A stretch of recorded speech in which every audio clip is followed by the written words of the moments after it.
বন্ধুরা, আজকে তোমাদের সাথে শেয়ার করব ব্রেড পটেটো ফিঙ্গার রেসিপি। একবার বানিয়ে ফ্রিজে রেখে দিয়ে অনেক দিন পর্যন্ত ইউজ করতে পারবে, যখন ইচ্ছা এটা ফ্রাই করে খেতে পারবে।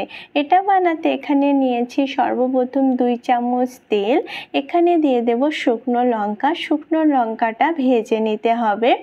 হাতে যখন টাইম থাকবে তখন এটা বানিয়ে ফ্রিজে স্টোর করে রেখে দিতে পারবে, আর যখন ভেজে খাওয়ার ইচ্ছা হবে ঠিক তার 10 মিনিট আগে বার করে এটা ফ্রাই করে নিলেই হয়ে যাবে এই পটেটো ব্রেড ফিঙ্গার রেসিপি। তো এখন লঙ্কাগুলোকে উঠিয়ে নিয়েছি। সেম প্যানে 3টে মিডিয়াম সাইজের পেঁয়াজকে ভেজে নিতে হবে। পেঁয়াজের কালারটা গোল্ডেন আসা পর্যন্তকে এটাকে ভেজে নিতে হবে। পটেটো ব্রেড ফিঙ্গারের এই রেসিপিটি একবার বানালে অন্তত 1 মাস ব্যবহার করতে পারবে। তো এখন এই পেঁয়াজগুলোকে ভালোভাবে ভেজে নিয়েছি, কালারটা ব্রাউন চলে এসেছে। পেঁয়াজগুলোকে উঠিয়ে নিতে হবে, আর এখানে একটা আলুর মশলা তৈরি করে নিতে হবে। আলুর মশলা বানাতে এখানে যে শুকনো লঙ্কাটা নিয়েছি সেটা পেস্ট বানিয়ে নেব। শুকনো লঙ্কা এখানে আমি 5 পিস ইউজ করেছি, আর এখানে 3টে মিডিয়াম সাইজের সিদ্ধ আলু ইউজ করব। তো এখানে লঙ্কার পরিমাণ কমিয়ে দিতে পারো। ভালোভাবে পেস্ট বানিয়ে এখানে অ্যাড করব বাকি কিছু মশলা। তো এখানে 1/2 চামচ অ্যাড করেছি লবণ, আর এর সাথে সামান্য হলুদের গুঁড়ো, 1/2 চামচ চাট মশলার গুঁড়ো, 1/2 চামচ অরিগ্যানো, 1/2 চামচ ব্ল্যাক পেপার। ভালোভাবে মিক্স করে নেব। নিজের পছন্দ মতো যে কোনো মশলা দিয়ে এটা বানানো যাবে। এর সাথে অ্যাড করব 3টে সিদ্ধ আলু। আলুটাকে ভালোভাবে পেস্ট বানিয়ে নিয়েছি, আর মশলার সাথে এটা ভালোভাবে মিক্স করে নেব। এইভাবে আলুর এই স্টাফিংটা বানালে এই স্ন্যাক্সগুলো খেতে কিন্তু দারুণ স্বাদের হবে। তো এইভাবে একবার কিন্তু ট্রাই করাই যায়। ভালোভাবে মিক্স করে নিয়েছি। ভালোভাবে মিক্স করার পরে এখানে অ্যাড করতে হবে ভেজে রাখা পেঁয়াজ। তো এখানে ফ্রাই পেঁয়াজটা দিয়ে দিয়েছি, আর এর সাথে অ্যাড করব 3 চামচ মতো ধনেপাতা, আর ভালোভাবে মিক্স করে দেব। আলু স্টাফিংটা রেডি হয়ে গেছে। এখন এখানে একটা ব্যাটার বানিয়ে নিতে হবে, আর ময়দার একটা ব্যাটার এখানে বানিয়ে নেব। তো এখানে নিয়েছি 1/4 কাপ ময়দা, আর এর সাথে অ্যাড করব 1/2 চামচ চিলি ফ্লেক্স, 1/2 চামচ এখানে অ্যাড করব ব্ল্যাক পেপার, আর তার সাথে 1/2 চামচ লবণ। জল দিয়ে একটা ব্যাটার বানিয়ে নেব। ব্যাটারটা একেবারে পাতলা হবে, খুব বেশি ঘন ব্যাটার হবে না।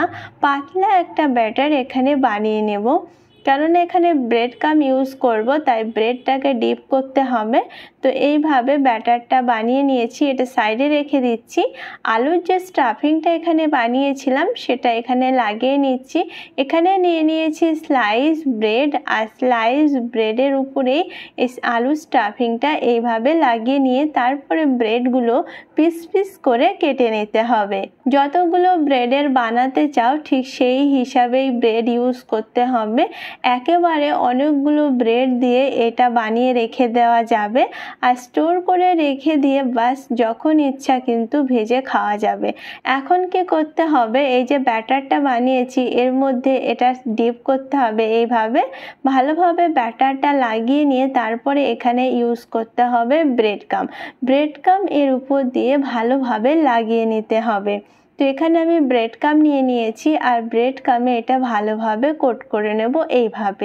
এইভাবে ব্রেড ক্রাম্ব লাগিয়ে স্টোর করে এটাকে রাখা যাবে।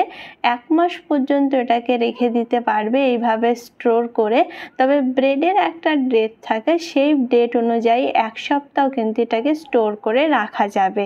তো এইভাবে দেখতে পাচ্ছ এটা স্টোর করে রেখে দিতে পারো, যখন ইচ্ছে ভেজে খেয়ে নিতে পারো। এগুলোকে আমি ফ্রাই করে নিচ্ছি। তেলটাকে খুব ভালোভাবে গরম করে নিয়েছি, আর ফ্লেমটাকে মিডিয়াম রেখে দিচ্ছি। মিডিয়াম ফ্লেমে এইগুলো ভেজে নেব। যেহেতু ব্রেড আছে তাই এটা ফ্রাই হতে একদম টাইম লাগে না, খুব তাড়াতাড়ি ফ্রাই হয়ে যায়। অনেক ক্রিস্পি হয়, খেতে কিন্তু দারুণ মজার হয়। উল্টে পাল্টে ভেজে নিতে হবে। কালারটা ডিপ ব্রাউন চলে আসলে এগুলোকে তেল থেকে উঠিয়ে নিতে হবে। 3 থেকে 4 মিনিট টাইম লাগে ভাজতে। ফ্লেমটা মিডিয়াম রাখতে হবে আর মিডিয়াম ফ্লেমেই ভেজে নিতে হবে। খুব সহজেই তৈরি হয়ে যায় পটেটো ব্রেড ফিঙ্গারের রেসিপি। এগুলো ভাজা হয়ে গেছে, এখন তেল থেকে উঠিয়ে নিচ্ছি। গরম গরম সার্ভ করলে কিন্তু দারুণ লাগে, সসের সাথে বা মেয়োনিজের সাথে কিন্তু একেবারে পারফেক্ট হয়।